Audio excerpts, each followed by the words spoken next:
E aí, seus geeks, mais um vídeo começando aqui no canal e hoje vamos falar do nosso Cavaleiro das Trevas favorito, o Batman.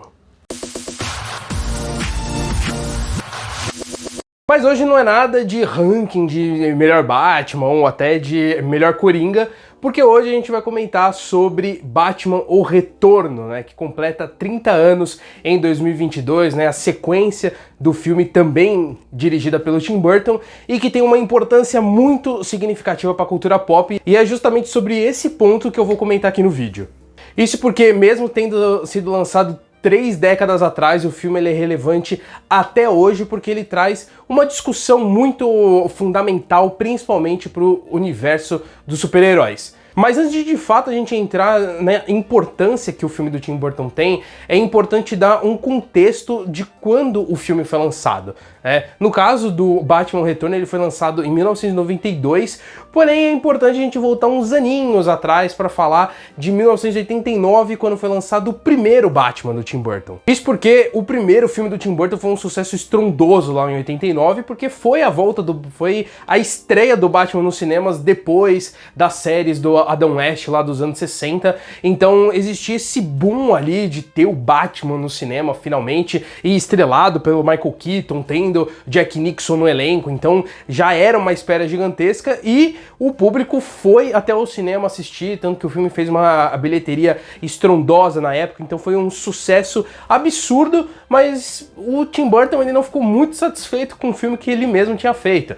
Por mais que o público tinha gostado, a crítica tinha elogiado toda a ambientação que ele criou ali em Gotham, né? Uma Gotham realmente gótica, que é uma coisa que a gente compara até hoje com os outros filmes. O Tim Burton ele acabou sofrendo muito controle da produção, que, né, controlou ali o desejo criativo dele em fazer a história que ele queria de fato, né? Então ele teve um controle muito grande da produção e por isso ele acabou não ficando tão satisfeito assim com o filme que foi lançado, porque ele tinha outras ideias para trabalhar o personagem, para trabalhar o universo, mas a gente sabe como funciona a produção, que eles têm um controle criativo muito mais do que os próprios cineastas. E justamente por estar muito desgostoso ali de ter feito o filme da forma como saiu, o Tim Burton ele nem queria voltar para uma sequência, mas como o filme fez um sucesso absurdo na mão dele,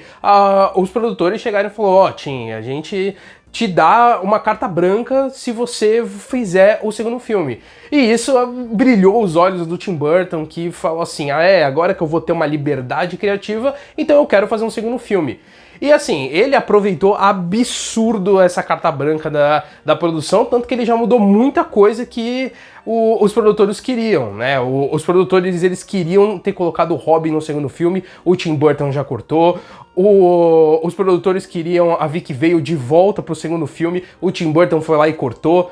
A ideia de ter o Pinguim e a Mulher Gato já era uma ideia inicial, mas o Tim Burton mudou um pouco as características dos personagens, né? Não só as características até que físicas, né? Mas também um pouco da origem dos dois, né, que nos quadrinhos tem uma origem bem diferente do que ele trabalhou no filme, mas ali era a ideia inicial dele. Inclusive, o próprio roteirista do filme foi trocado, né? Os produtores, eles queriam trazer de volta o roteirista do primeiro filme do Batman, o Tim Burton foi lá e cortou as asinhas, trocou o roteirista, chamou outra pessoa no lugar, então já deu pra ver que ele tomou o controle da coisa e ele fez o filme que de fato ele queria ter feito no primeiro. Né? Tanto que a gente percebe que nesse segundo filme a gente tem uma história bem mais sombria e também bem mais contida, né? Por mais que seja um filme com uma produção muito maior, ele parece um filme menor do que o primeiro Batman, justamente porque o Tim Burton quis trabalhar essa coisa bem mais interna dos personagens, por isso tudo acaba sendo, entre aspas, menor. A produção ainda é grandiosa, mas ele trabalha as coisas muito pequenas, mais apertadas, né, mais enclausuradas, digamos assim, justamente porque ele queria trabalhar essa parte mais interna dos personagens. E a gente percebe isso logo de cara no próprio Batman, porque o primeiro filme do Tim Burton termina com o Batman meio que assumindo o manto de herói de Gotham, e no segundo filme a gente já vê um Batman um pouco mais escondido, entre aspas, na Batcaverna, porque a gente quer, porque o Tim Burton quis mostrar de fato essa discussão bem mais interna ali do personagem, das discussões dele, tanto que foi o Tim Burton que iniciou, meio que deu um primeiro passo ali no cinema de discutir a ideologia do Batman, né? Tanto que tem o momento de um diálogo com o Pinguim, meio que ele se equipara à loucura do Pinguim, e a gente já cria ali uma discussão em cima do que da proposta do Batman, que às vezes que a gente pode considerar ele tão lunático quanto os próprios vilões. Então esse é um ponto bem importante que o Tim Burton traz pro personagem também. E por esses pontos a gente percebe que o Tim Burton ele vai meio que contra o próprio conceito do que o filme é.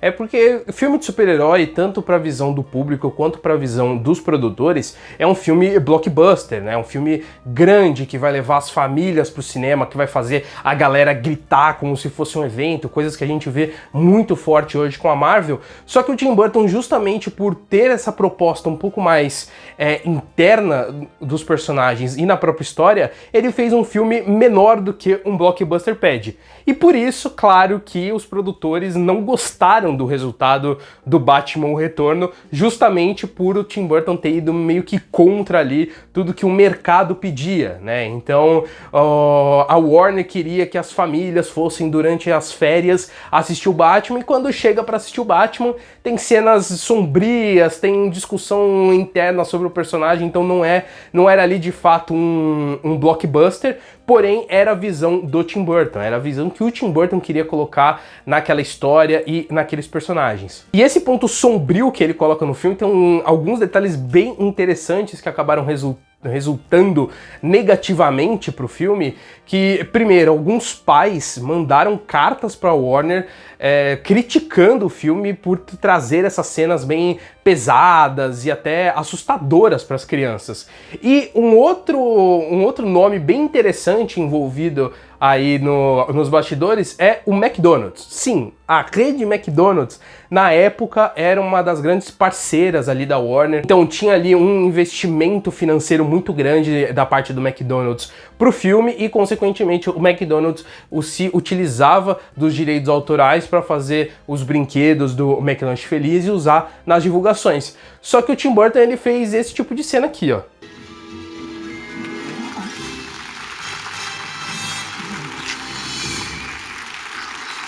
Então, o McDonald's não curtiu muito usar esse tipo de cena e esse tipo de imagem para vender seus brinquedos, né? Porque não tinha muito o que vender ali, já que as crianças estavam mais saindo mais assustadas do que felizes do cinema, então não tinha como o McDonald's aproveitar isso, e aí a Warner teve que cortar as asinhas do Tim Burton, tanto que o Tim Burton não voltou para um terceiro filme, e foi chamado ali o Joel Schumacher, que aí já mudou tudo também, né? Porque já veio o Val Kilmer no lugar do Michael Keaton, meio que mudou toda a estrutura, porque a produção não gostou do resultado, por mais que a crítica tivesse elogiado, e o público também, mas não deu o financeiro que esperava, né? Porque o filme, ele deu uma boa bilheteria, mas deu menos do que o primeiro filme. E é controversa essa discussão, porque o Batman é um filme blockbuster que quebra a ideia de blockbuster para filme de super-herói, o que é uma discussão bem interessante de se trazer em pleno 2022, onde a gente discute bastante sobre os filmes de super-herói e como eles têm essa coisa de que, né, seguem uma fórmula fechada, e quando um filme se diferencia, ganha um destaque. Então é uma discussão bem recente também que o filme do Tim Burton ainda gera na gente. E outro ponto importante que o filme traz, né, que gera uma discussão, é justamente sobre esse ponto do controle criativo que a produção tem que ter sobre o cineasta ali, né? A visão criativa do filme. É justamente essa pergunta: será que a produção tem que ter o domínio total ou dar a liberdade total para um cineasta? Lógico, a produção ela tem todo o controle da coisa ali, porque é ela que está investindo a maior quantia de dinheiro e ela quer aquele retorno, então meio que ela se preocupa e por isso acaba colocando muitos limites em alguns cineastas e tudo mais, só que isso afeta também a visão criativa que aquele profissional tem sobre aquele universo. E justamente essa visão criativa é que pode trazer coisas diferentes para aqueles personagens e para aqueles universos. Tanto que muitos consideram Batman: O Retorno o melhor filme do Batman até hoje. Eu não digo que eu acho o melhor, mas com certeza é um dos melhores, muito por conta da visão criativa que o Tim Burton tem sobre o Batman, que é uma visão muito diferente do que a gente viu no cinema. Lógico, né? Ele foi ali meio que o precursor, então tudo que vem hoje vai ser comparado. Mas o que o Tim Burton faz com o Batman dele é uma visão completamente diferente do que o Nolan faz com o Batman dele, né? O Batman do Tim Burton, ele tem esse tom bem mais fantasioso para os filmes de super-herói, né? A gente vê aquela Gotham gótica de fato, com prédios tortos, então é muito fora da caixinha, digamos assim, por isso que tem esse tom mais fantasioso. Enquanto o Batman do Nolan tem uma proposta mais realista, né? Tanto que a Gotham é uma Chicago um pouco mais escura, né? A gente não vê muita diferença assim, mas são visões criativas completamente diferentes. A visão do Tim Burton era aquela, enquanto a visão do Nolan era aquela. E nenhuma de fato é uma visão a correta, né, ou a definitiva, porque cada um vai ter uma visão sobre o personagem.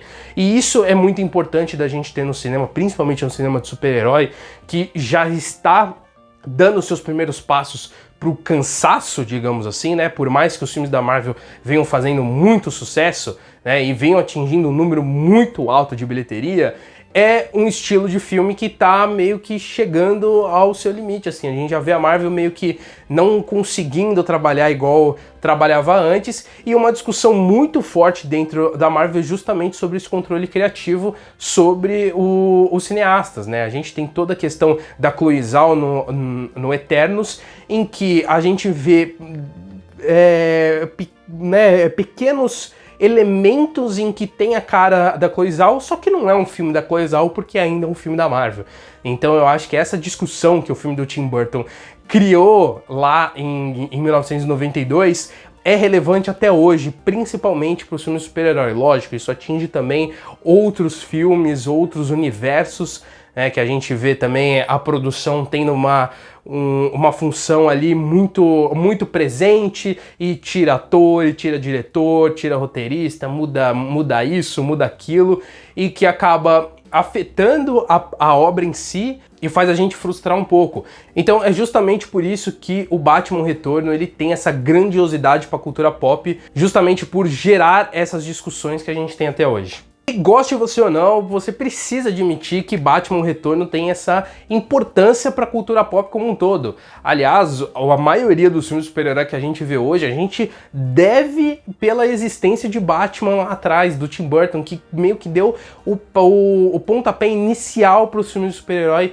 ganharem um destaque, né? Por mais que o Joel Schumacher tenha meio que atrapalhado um pouco ali com o Batman e Robin, dali pra frente o Batman do Tim Burton ele foi uma peça fundamental para outros cineastas se inspirarem e verem que era possível fazer um filme de super-herói pro cinema de uma forma que convidasse o público, né? A gente teve antes também o filme do Superman, do Christopher Reeve, mas ainda assim, acho que o Batman ele tem uma importância maior por tudo o que ele gerou e gera de discussão até hoje.